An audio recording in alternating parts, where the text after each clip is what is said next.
Après son bain, la femme décide de prendre un verre pour se calmer. À ce moment, une silhouette apparaît dans l'obscurité. C'est l'étudiante qui s'est suicidée ce matin. Les deux femmes se regardent en silence. À ce moment, un cri soudain provenant de l'embrasure de la porte surprend Anna. Le verre qu'elle tient dans sa main tombe par terre. Quand Anna regarde à nouveau, la silhouette a disparu. Après avoir appris l'expérience d'Anna, son petit ami lui offre immédiatement une étreinte chaleureuse. Mais les émotions troublantes ne se sont pas encore dissipées. Elles se poursuivent dans la soirée lorsqu'elle dîne avec la famille de sa sœur. À ce moment-là, Anna était clairement distraite. Sa sœur parlait beaucoup et Anna n'écoutait pas un mot. 2 jours plus tard, c'était l'anniversaire de son neveu. Sa sœur voulait qu'elle vienne y assister, mais Anna a dit qu'elle était très occupée au travail et qu'elle n'avait pas le temps. Les deux sœurs, qui avaient des griefs de longue date, se sont disputées à ce sujet. Sa sœur pensait qu'elle n'avait pas besoin de travailler si dur. Le dîner s'est terminé dans la discorde. Le lendemain, Anna est allée à l'hôpital pour récupérer le dossier de l'étudiante d'hier.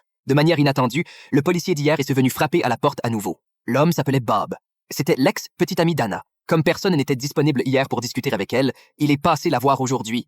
Après leur rupture, Bob n'a jamais oublié Anna. Cette rencontre inattendue a éveillé ses émotions, mais Anna avait déjà laissé tomber Bob. De retour au bureau, Anna a examiné le dossier de l'étudiante. La transcription disait que lorsqu'elle avait été témoin du suicide du professeur, celui-ci avait continué à sourire tout le temps. Cela avait fait douter Anna lorsque sa sœur avait appelé pour s'excuser de la dispute de la veille. Sa sœur avait dit que si elle n'était pas occupée ce jour-là, elle voulait quand même que sa sœur vienne à la fête d'anniversaire et que si elle ne pouvait vraiment pas venir, elle préparerait un cadeau d'anniversaire pour son neveu. Tout en parlant, Anna s'était approchée de la fenêtre et quelqu'un regardait en bas. Anna avait soigneusement identifié la personne et avait découvert qu'il s'agissait de l'étudiante décédée.